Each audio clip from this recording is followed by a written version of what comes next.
Good evening, ladies and gentlemen. Thank you so much for joining us for today's edition of HR Mentorship Learning Series. My name is Oluyemi Adeosho, and tonight we'll have the privilege and pleasure of having as our facilitator, Ujunwa Somtochukwu, and she'll be speaking on the topic, Navigating Family Dynamics, Nepotism, and Organizational Politics in HR Practice. And I would like to read an abridged version of our profile. Ujunwa is a strategic HR entrepreneur, certified change practitioner, and culture transformation leader with over 15 years of progressive experience across diverse industries, including manufacturing, oil and gas, IT, digital payment solutions, real estate, mining, and logistics. She is known for her grace, grit, and grounded execution. She partners with business leaders to align people, culture, and systems for growth, driving not just for profit, but also for purpose. Currently, she's the country head of People Business Partnering and Administration at Div Currency Technology. She has led impactful transformation and culture initiatives across the Middle East and Africa, and so on and so forth. Ladies and gentlemen, she holds a BSc in Economics from the University of Nigeria, Nsukka, and a Master's of Science in Human Resource Management from the University of Derby, United Kingdom, with executive training from Harvard Business School Online, University of Maryland, and Techidia Institute. She's a certified member of the Charity of Personal Management of Nigeria, certified professional human resource international, a member of the Nigerian Institute of Training and Development, and many other organizations. Speaking to us tonight on the topic navigating family dynamics, nepotism, and organizational politics in HR practice. Let's receive very warmly Ujunwa Somtochukwu. You have the floor, ma'am. Good evening, everyone. It's yet again another privilege to be with you all to discuss this tricky topic. I said call it tricky topic because this is what we as HR professionals don't discuss openly, but it greatly affects how well our organization works and lasts. So today we are going to discuss this tricky topic and have a clear understanding of where we can intervene and where we shouldn't intervene, and how we should intervene in family dynamics within family-owned businesses.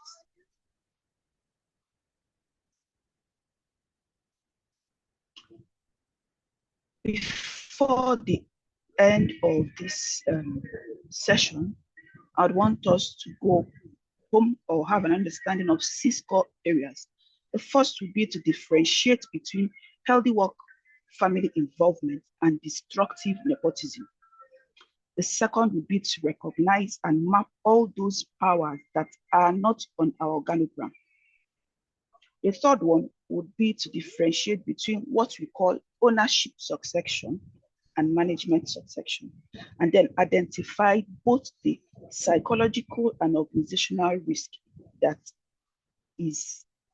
has to do with favoritism, how to apply political intelligence and strategically design framework that would ensure the business stays beyond the founders, regardless of the nepotism, because that's our role as HR professionals. Before we go on, I want us to have an understanding of how we can learn from this session, or we can better understand from this session. How do I mean? For each topic that is going to be addressed on this, you would see a follow-up of what HR professionals are expected to do in such scenarios, how and how not we shouldn't act, and where, if at all, we should keep silence or not. And along the line, because of the vast topic of this, we'll have to do some scenario play to see if we can address other areas not covered from this session. And this is me pleading ahead of time or to stay engaged and use your emojis where necessary. All right, let's start with something about family businesses. When we discuss family businesses, we think it's a small topic, but research has shown that 70 to 80 businesses are family-owned businesses in Africa, And within sub-Saharan Africa, 70% of our workforce are employed by these family businesses. And to us, this is not a small detail.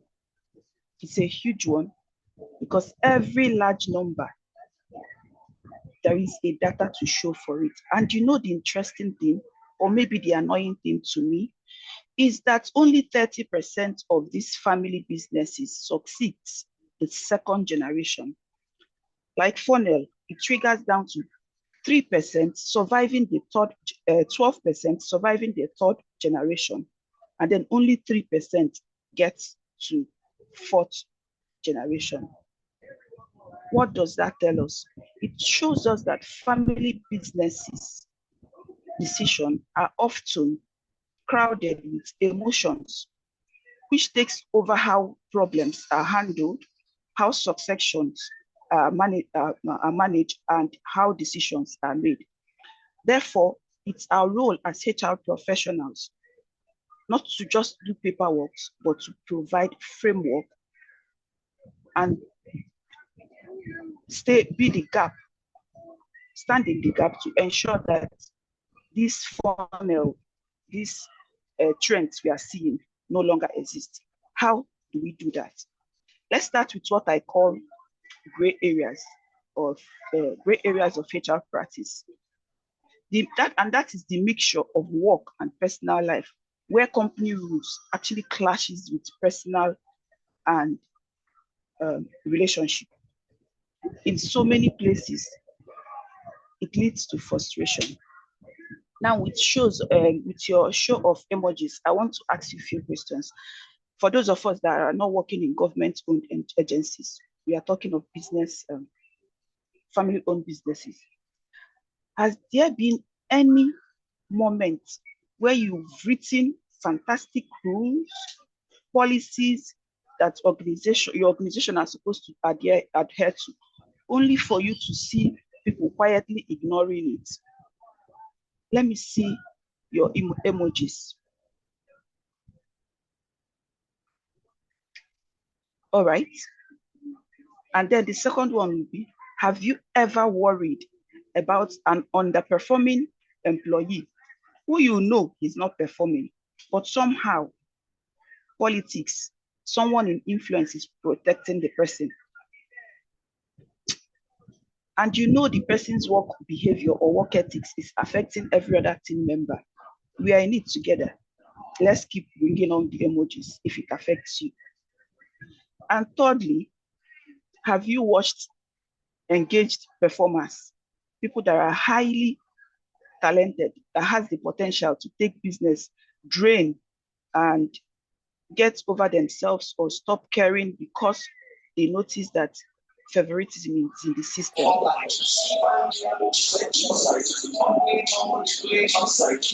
Mandela, okay, all right. These things, they are happening. They are real experiences we HR professionals face, especially what we call one-man business. We will still get to that level to still address it. So, and it means that our usual method would not work here. Because we are not going to fight power. We are just going to find a way to govern it and speak the language of business. So our goal is a smart one. The situation we are seeing, we are not going to say fight or this will not happen, this would happen. Our own is to set up systems that will bring orderliness, honesty, and transparency to those complex areas. How do we do that? Let's start with reframing nepotism, because most of us believes that nepotism is bad, especially when people get jobs because they are related to them or they are their friends or family.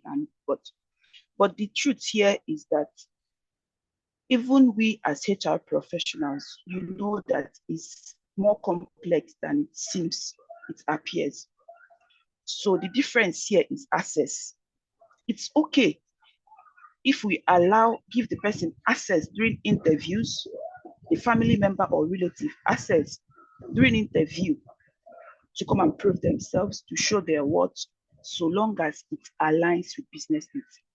It aligns with business procedures and values or framework which we have as HR professionals that set in place. And that is what we call access. The wrong aspect of nepotism now, as in the dangerous one, is advantage. And what does it mean? When we lower our standard, we skip processes, we skip policies, and go ahead to give jobs to family members that are less qualified, that don't even have the culture fit or behavior we have in the system we need for the business to grow. And talking of nepotism, it can come in different forms. We have what we call the family and marriage nepotism, which is the common one, giving roles to children or spouse, even when they don't deserve it. And we have the entitlement nepotism, which means family members that think because they are related to the wife of the owner or they bear the same name, they should occupy power or positions. And then we look at what we call reciprocal nepotism, which I call loyalty nepotism.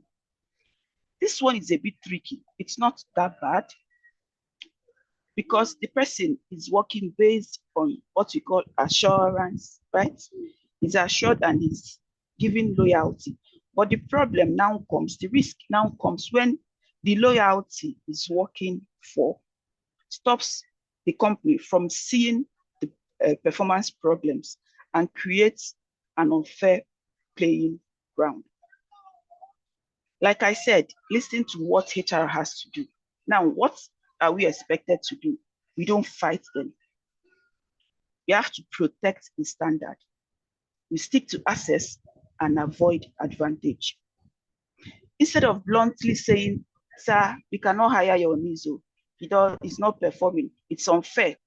We have to speak the business language.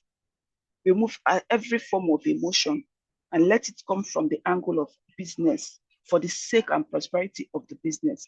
So we can use the terms like, this is her strength, this is her weakness. If we put her in this role, it will affect the business from this angle and reputation of the business along the line, and maybe lead to investors not coming in, because when investors don't come in, the sustainability of the business is questioned. And that is how smart we should act when it comes to nepotism. So in other words, nepotism entirely, it's not bad if we stick to access. I'm seeing some comments.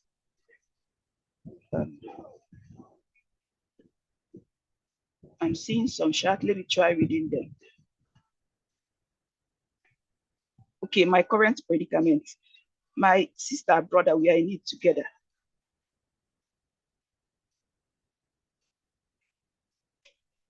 Okay, I should increase my volume. All right, well noted.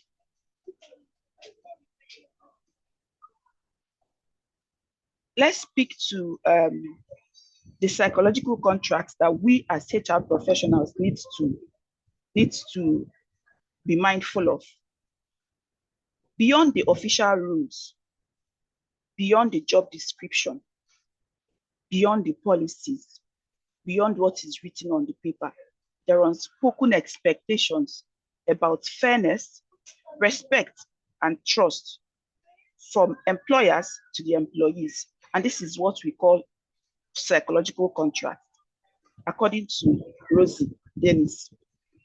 And then when people begin to feel those favoritism that are not in alignment with policies already stated, seeing unfair treatment, it begins to cause contract break.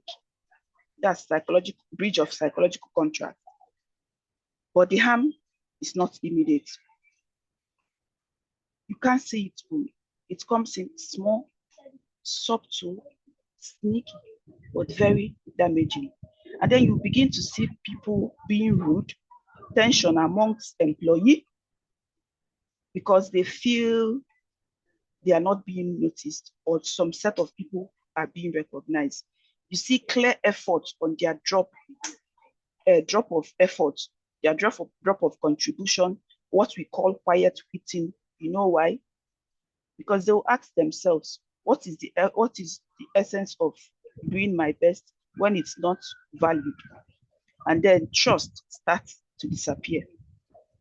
So, like I said, for us as HR professionals, our results must be based on performance as much as possible. We keep it based on performance because we know that a broken psychological trust or contract would harm the business greatly, and it's all about the business. So it's vital for both the business and the employees.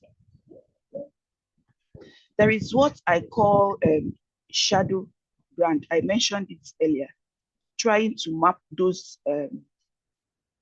powers that are unseen. Every company, whether it's big or small, have those powers that are not written on the organogram, especially in this family business. You see people that are making decisions. Yes, you can't see them, but they influence they are the unofficial organizational charts showing nobody, but the underground, they are working. This is where the real power lies. And this is where the decisions are made quietly without us knowing. So for us as HR professionals, we ignoring those power is detrimental, not just to the company. It's foolish for ourselves because there is nothing we bring to the table that would work. Otherwise, they see it as fighting them. So we must have political intelligence in the sense that not that we are trying to be chameleon or trying to be tricky, but we'll get to understand who matters, who makes the decisions, and how who influences such decisions and rapport with them. So at every point in time, we should be asking ourselves, who influences the CEO? Who can quietly stop a proposal even before it gets to the hearing? Who needs to agree on this project? These are the members of shadow board, and they can be the spouse, wife, or close family members, or even a long-term servant or somebody that has retired from the business. But because they have the ears of the leader, of the owner, they have influence. It could also be siblings of the business owner.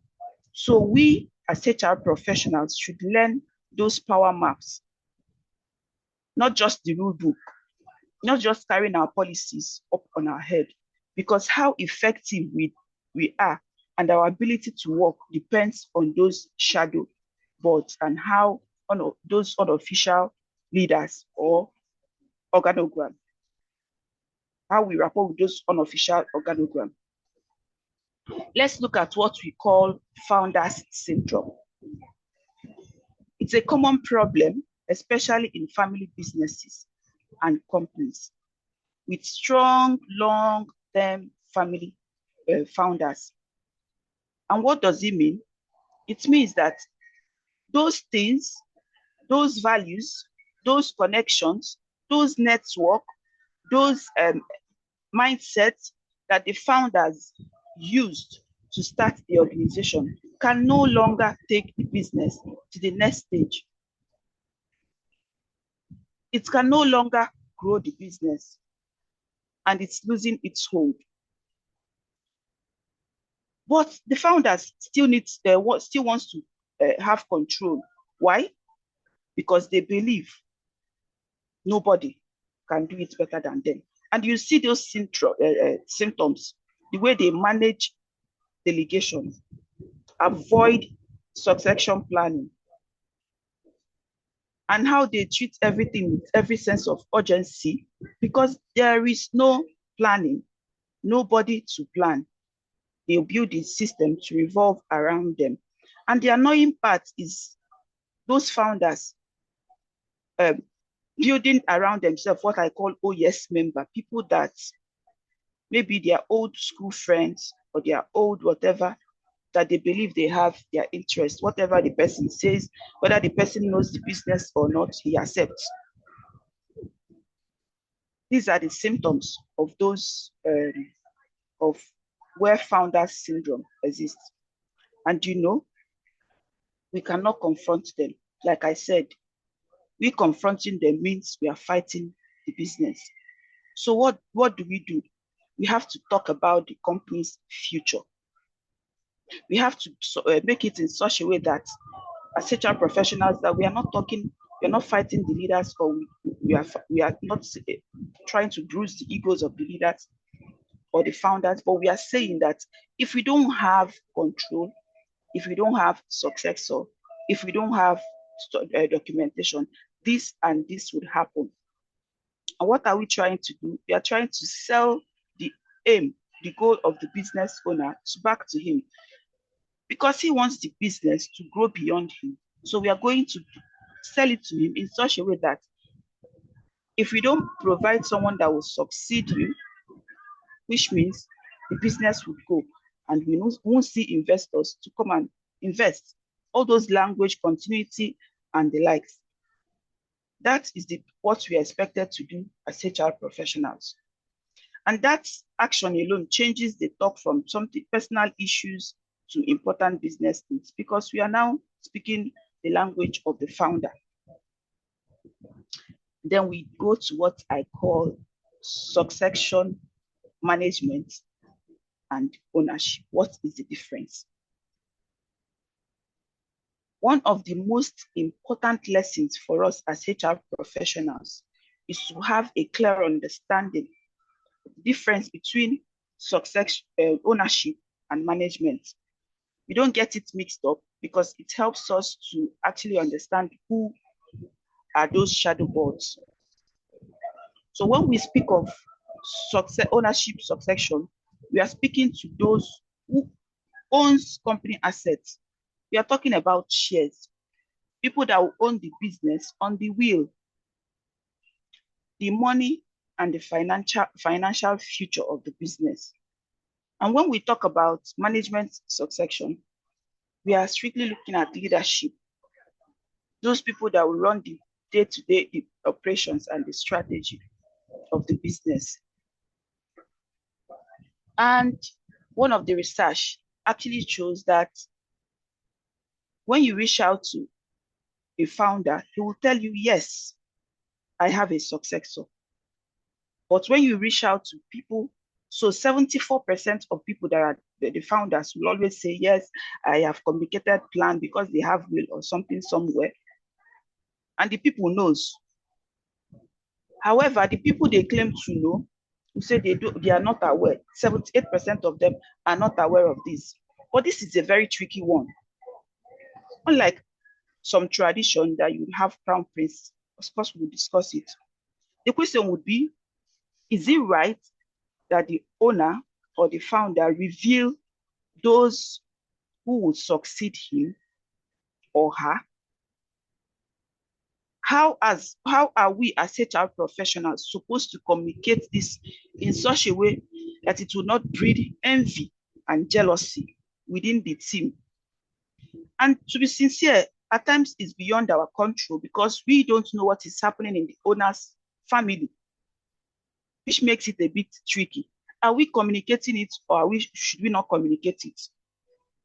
Because you might communicate it, the founder pretending based on loyalty may want to do things fast to get to him or her, and that is in African setting, probably not abroad, because those ones, they have clear rules on how to onboard successor. And this one leads me to what I call one of the scenarios we are going to play, which I call the crown prince. All right. It's a delicate scenario. When I mean crown prince, what do I mean? It means that the successor that is supposed to lead the business, in the absence of the business owner, is not ready. Maybe the business owner died earlier and then left it for the crown prince, who is not ready. What do we as HR people need to do in such scenarios? We need to groom the daughter or the son of the leaders. We don't need to block them by saying, this is business. or how can a child lead us? Because it's all about legacy. The family legacy needs to hold on. And I have stated here 4 core things we as HR professionals should do in such scenarios. And these are um, tested framework and that has worked in the past and still working in African traditions today. We call it building a scaffolding.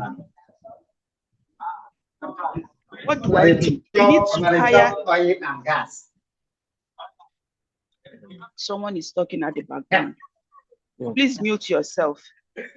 I think that they do oil and gas. So we need to build higher experienced assistants that would help him or her and guide the person through future. I call them steel ring of competence. People that are exposed. Most of the times they are referred to COOs. And then we need to create clear development plan to help them grow. Hire deputies, give them second chance. This is very important. It's called grooming. To work outside the company and get roles to broaden their experience on leadership. And most importantly, surround them with people that are strong. But we don't need to see it as babysitting. We need to see it, call it risk mitigation. I mentioned it here. So our job is not about going against the choosing success or no. We are just going to make sure that in the process of the crown prince growing or maturing to take up the role, that the company stays healthy and performs well. So we are not trying to disrespect the young prince or trying to play emotions. It's all about grooming. And when I hear business, HR business partners, this is one of the core jobs of HR business partners in a family business, because you need to understand what is currently going on and how to build to align with the business, making sure that the crown prince grows into the business, is enabled, equipped to lead the business. Now we are going to go to the next slide.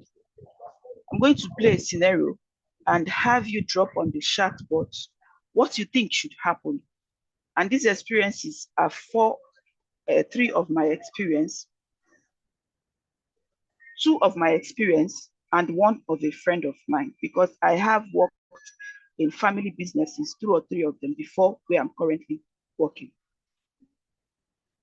All right, the first scenario is what I call David's dilemma. I'm going to be reading your chat, because we need to discuss more scenarios and how to handle them, because not all the things this slide doesn't address those areas we need to. And this means, when I mean David's scenario, David's dilemma, I'm talking about David, who works in a company and then discovered that his brother is bidding for a project.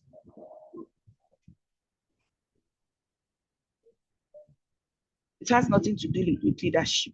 Of course, he has decided to give the bidding to his brother. How do we as HR professionals handle this? Please engage on the chat. How do you think we should engage this?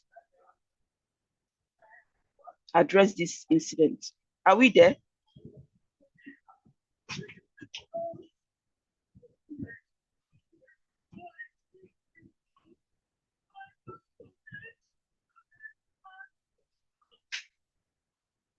All right, yes.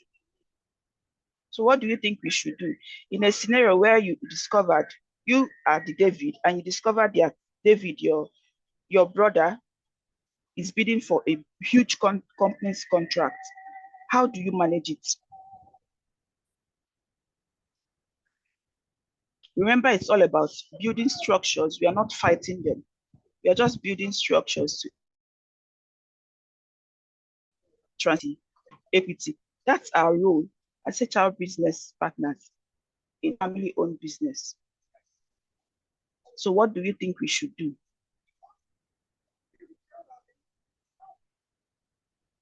Of course, I would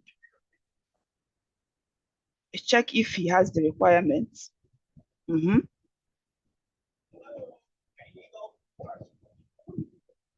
What else? And yes, you're correct. We need to check if he has the requirements. And there is what we call we declare family declaration. So would engage David, document the communication, and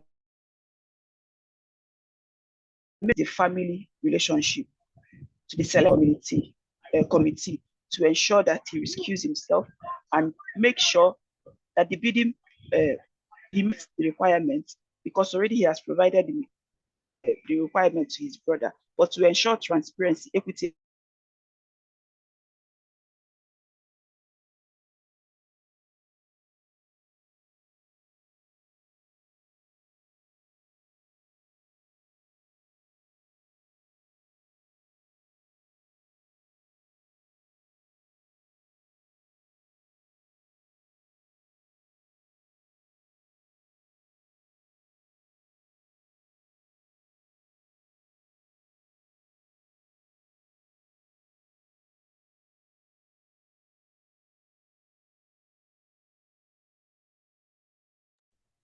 I think it's our network. Let's wait for her, please.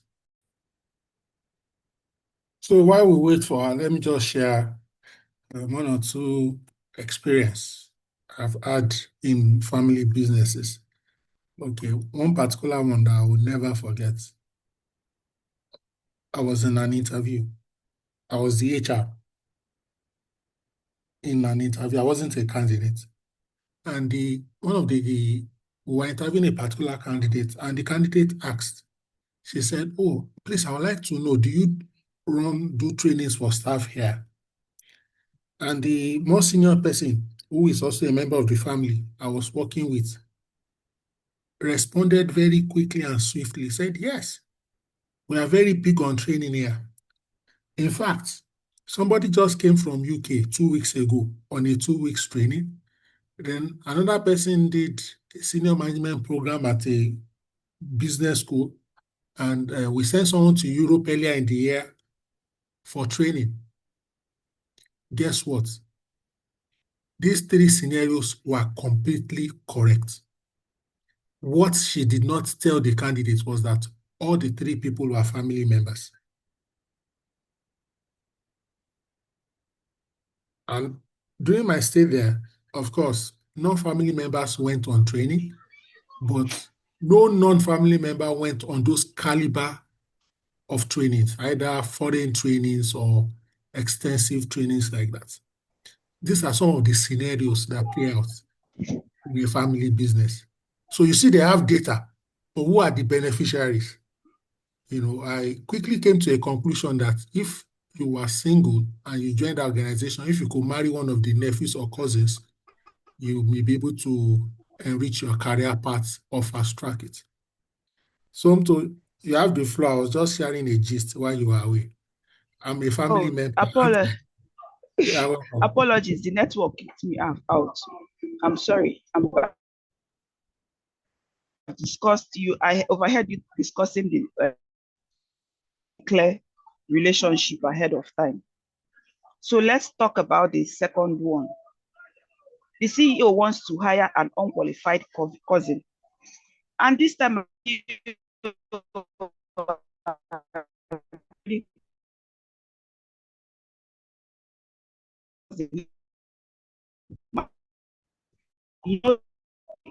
had the unqualified person.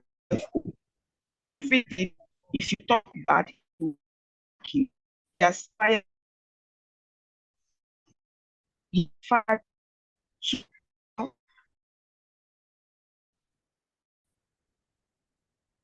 So let me share another experience I've observed personally while working in a family-owned, oriented, driven business. The typical organization has a career path and a career plan. So let's use a hypothetical example. Maybe In some organizations, you'll be eligible for promotion maybe every 2 years or 3 years or 18 months or 4 years. But one thing you'll notice is most family-oriented organization is that the children or direct relatives, they have a family career path. In fact, they may spend six months on each level. They will probably never miss a promotion. And these are things that you must grapple with. When I say grapple with, especially if you are a family member, no problem. In the sense that hopefully you too will benefit from the blood inherited promotion. You understand what I mean? But if you are not a family member and people will be coming to meet you to say, oh, why is this happening?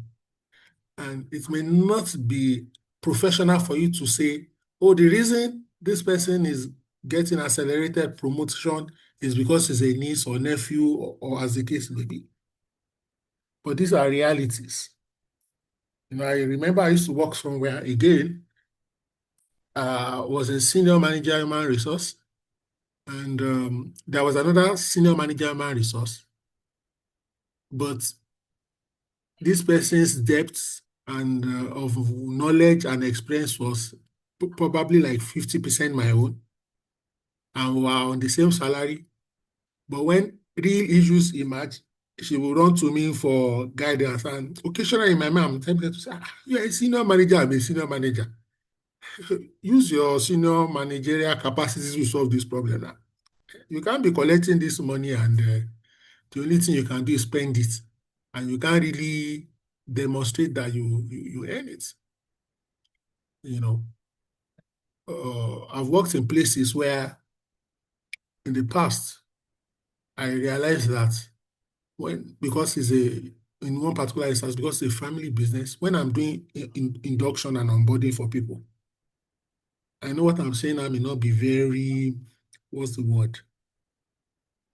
Many people may not like to do it or may not think it's fair, but I realized that people will know anyway. So as part of my onboarding, I have the formal onboarding session, which, you have slides that drives it. I also have the informal aspect to say, hey, you are welcome to this place. This place is a family business. And we have members of the family across the different hierarchy. So don't be shocked. One of the drivers is a family member. One of the cleaners is a family member. Sometimes some people will think family member will only have senior positions. Doesn't always matter. One of the cleaners can be second cousin. Those kind of things. So I say, please, and even though you should not say anything bad or negative about anybody, especially not in this organization, you can never say, whoever you are talking to, just assume that that person is the heir of the what? Chairman or the CEO, as the case may be. And this is how to be what? Professional, and so on and so forth. And you also sometimes give them information around when you are told to do something verbally, please document it, and so on and so forth. And it really helps. Many people used to come and meet me to say, oh, HR, your HR is different. You don't leave us to find out. You are upfront and open with us, and you let us know the realities here. Yes, I'm not lying, and I'm not trying to paint the organization bad because I'm not. I'm just painting the reality.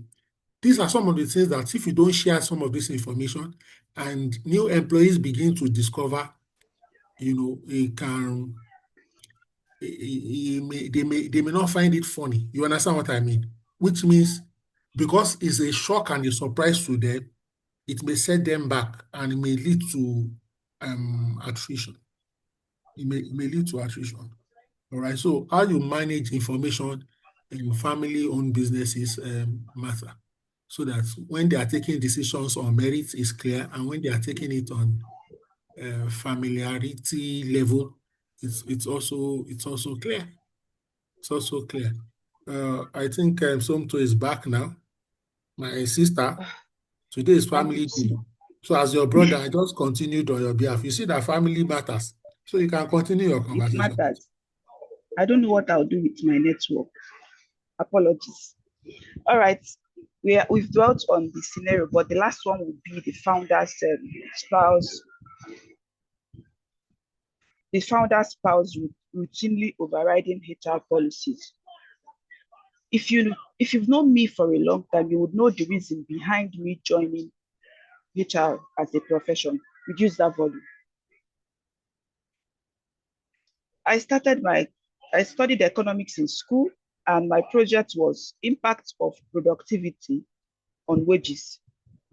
So where I went to do my research, you hear comments because I went to the field, when you are sharing, you hear comments like, it's not about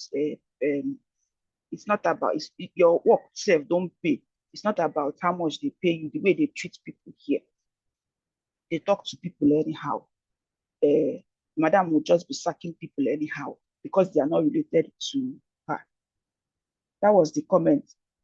And to be sincere with you, from that incident, they bought from my study was my first job as HR professional. So I got it, I sent to the business because I'm opportuned to have links with the business owner. So I sent my report. And that was how my career in HR started. I got to understand that beyond wages, there is more to productivity. What am I saying? Everything that came out from my research, madam this, madam that, madam this, madam that. If you're not her relative, if you're not her siblings, you don't get work. As a matter of fact, they have a different salary structure for the family. Is that bad? Not entirely. But as HR professionals, what are we supposed to do? Strategic stakeholders alignment and educating the founders on the legal application of all this that is happening. Because in the absence of what is the fate of the business, it all boils down to removing every emotions or personal sentiment and focusing on the business, trying to let the founder know this is the impact. This person left because of this behavior, and this person left. Our key people are leaving, and it's affecting the business. So we have to speak the language of the business and put structures in place. Remember what I said, we give access, we don't give advantage, to balance the term nepotism and to make sure we don't see it, nepotism, as a very bad one. Intelligence. I often hear professionals say, I hate politics, I hate office politics. All I want to do is just do my job. But the truth remains that this politics is our job.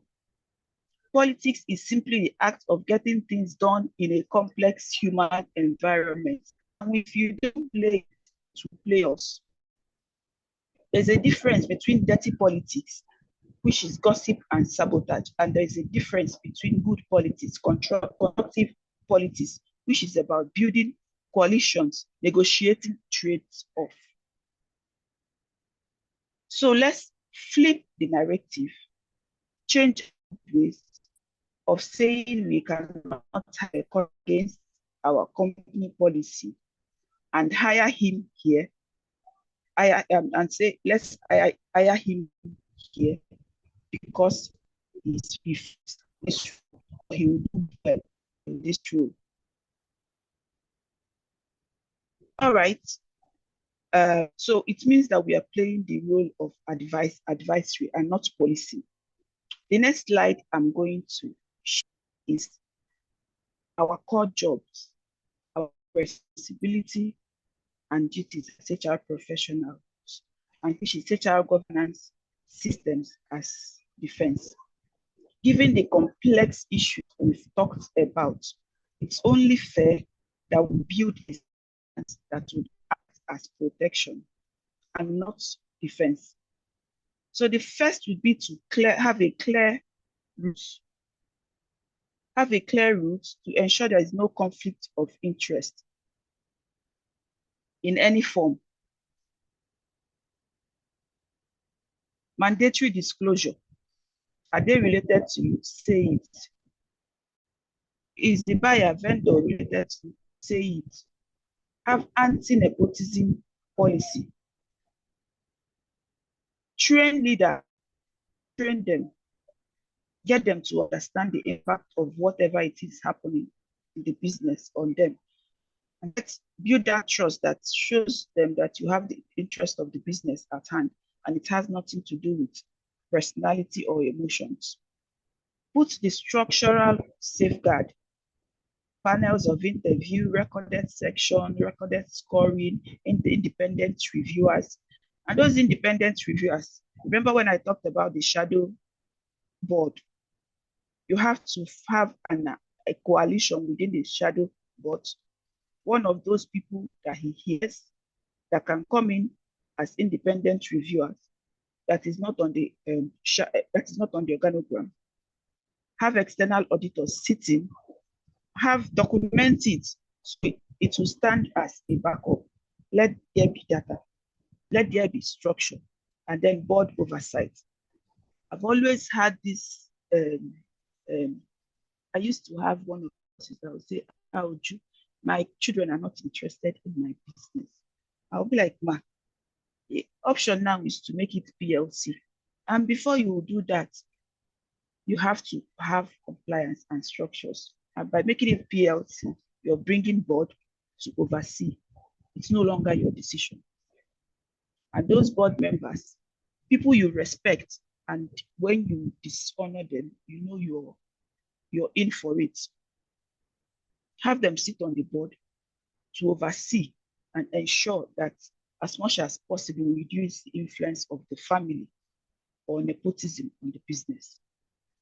And then have whistleblower, something safe that people can report favoritism, unfair nepotism, unhealthy politics, and the likes of it. So when these systems are in place, the system itself speaks because HR, we alone cannot do this job. So we become the builders of honesty with supported documents, structures, and framework to have the best people in the system that sits, ensures the business goes beyond the third generation because the structures and framework are in place. The last but not the least slide, political intelligence. So as we finish, let me talk about a smart strategic move for HR professionals. Politics in its basic form isn't always bad.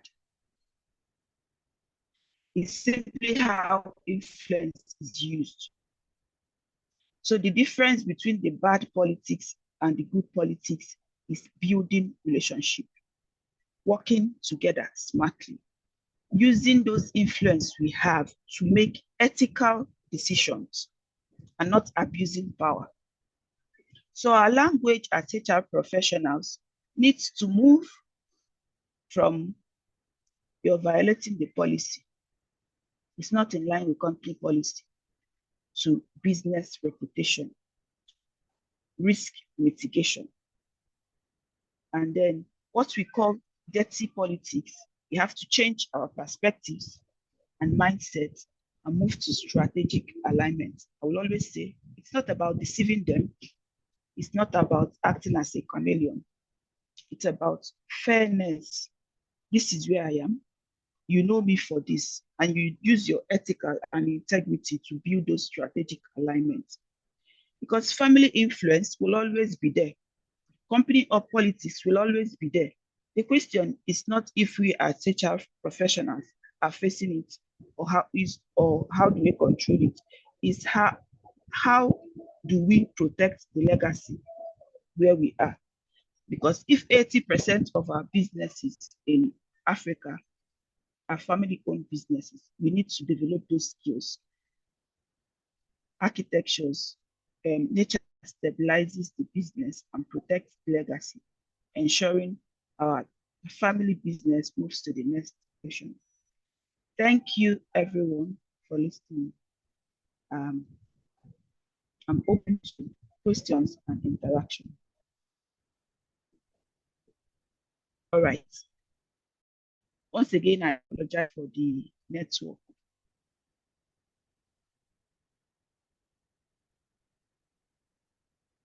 Thank you so much. Let me just share one more story as my contribution. Again, in this instance, I'm not going to also mention name, and I will not even mention industry because some of the people here will know. So there was this particular woman. She was the CEO of a very popular organization like that. They are all over. So I'd done a series of interviews and I was supposed to resume and join them. Thankfully, just before I wanted to accept the offer to join them, I went for an HR hangout and carried like 4 or 5 HR people after the hangout. And we were just talking. One thing led to the other, and somebody, people were introducing themselves in my vehicle on our way back and said, "Oh, I just resumed so place. I used to work in so place." And I said, "Oh, how is that place?" He said, I said, "I'm about to join them." Oh, they just actually extended an offer to me. Said, "Sir,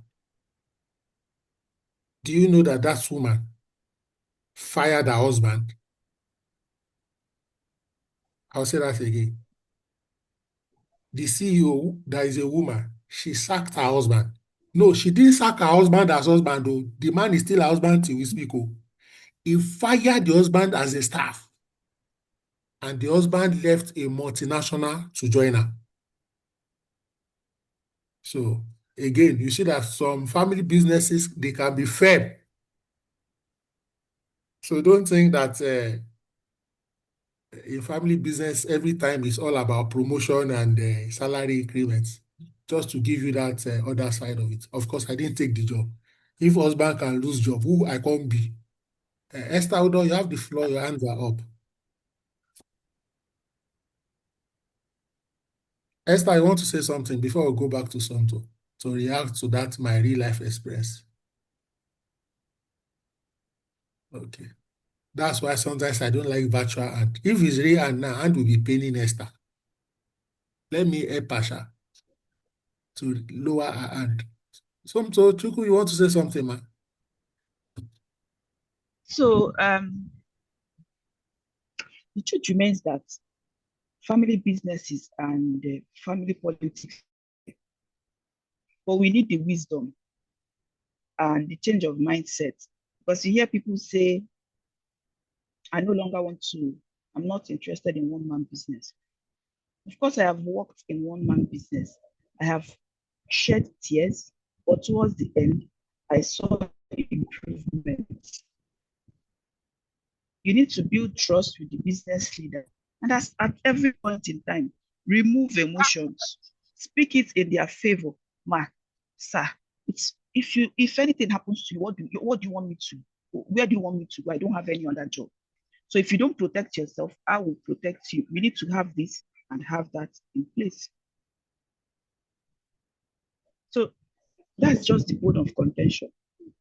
Just having the right attitude and the right mindset, and always speaking in the voice of the business. For every problem, speak the voice of the business. And trust me, some will work, some would not work. The ones that would not work, remember, we don't fight it. We control it.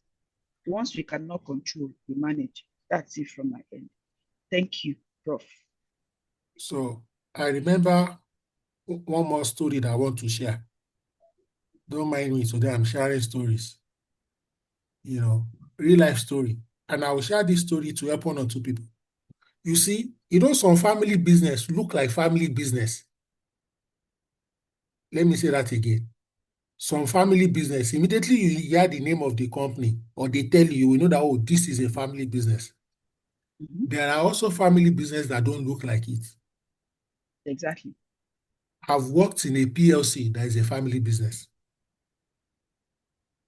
One person owned 61% of the stock. It had a board because it was a PLC. If you're a PLC and you are regulated by SEC, on that board, assuming there are 6 or 7 people on the board, the chairman, that's one family member. The wife, another family member. Please pay attention. The sister, another family member. But note, the sister is married. So because she's married, she's bearing another name. So you won't know. Then the brother-in-law in this case now married the sister of the chairman. But if you are brother-in-law, you won't bear the same name as the chairman. I know many people on this call are African, so you can relate. So when you see the board of 6 or 7 people, there are technically no 2 people bearing the same name because even the wife was using maiden name. So I'm saying this so that you don't think that just by the names of the board or you always know that people are family members. That's why sometimes I encourage people that before you join a place, if you can, look for somebody you know there. If you don't know anybody there, if you go outside work hours, enter bus with some of them, or go to the canteen they go to if they eat around. If you are friendly, you probably get 1 or 2 people that you can politely say, oh, somebody I know is considering employment with this organization. Is there anything you think I should know? And if you've been kind, you've paid transport fare, you bought food or something, they may just be able to tell you 1 or 2 things. Because until you have an insider, so to speak, there are certain information you may not know. Either an ex-staff or a current staff will be able to tell you. So please, part of your due diligence in entering an organization is to be able to find out some of these things. Note, not that you go to interview, you now ask in the interview that is this a family business? That's not how. For the last time, Esther, hold on, please unmute and share with us, please.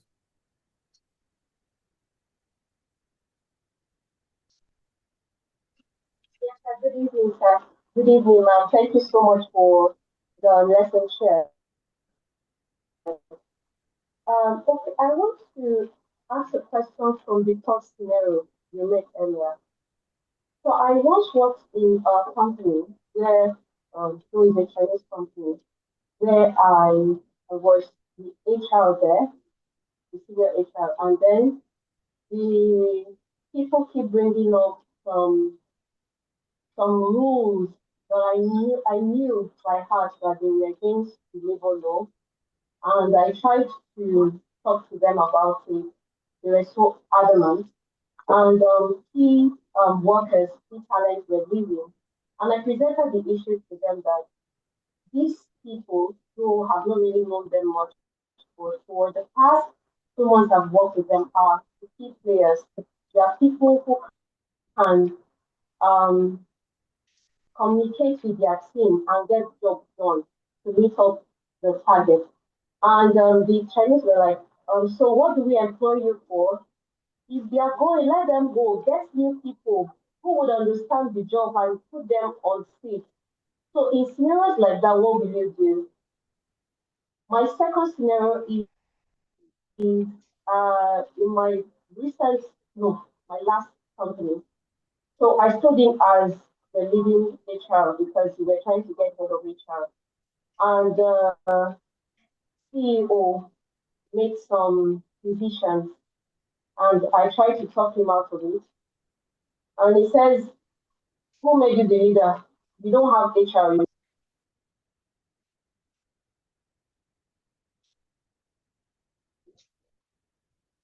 Okay. Network has taken her out. I guess the people she mentioned, they are powerful people. I actually did not get the first scenario she gave. And I network is didn't full. So everyone I on the didn't get call, it please, correct. I dropped a message on the chat box. Please read it. Please. We need to be circumspect. Mhm. And one day you will go to their embassy. They won't give you visa. You will say you don't know what you did. The world is so global. Anything that is on public domain, please. In seconds, they track information. Please. Me, I love them. I love them sincerely. And they know that me, I love them. So if you want to say anything, don't mention a tribe or a nation, or you can just say a company does this. You can call out bad behavior without mentioning the tribe of the owners, because it's not the tribe of the owners that gave them what's the how do I say this, that make them behave that way, especially if it's in a bad way. And for every tribe that you see that behaves in a bad way, I can also tell you of people from the same tribe, organizations from the same tribe who are doing great things. So please, don't let us gaslight any. They've brought more employment to us than they've taken. I hope you understand what I mean. If all the companies by that tribe, if they leave this country today, I can promise you, you have 1, 2, 3 family members that will be jobless. Shouldn't we be grateful for that? Do you understand what I mean? So just say a company is doing this. How do we correct it? Please. Me, I'm a family member. You know, all of us started from Adam and Eve. So last, if we trace and we are from the same family. Any closing remarks? I think we can close this session. Yes, I have given my closing remarks already. Thank you so much. So, ladies and gentlemen, let's unmute as a family member and appreciate our facilitator, our sister for tonight. Thank you, Ma. We really appreciate it. Thank you so much. Thank you so very much. Thank you, Ma. If I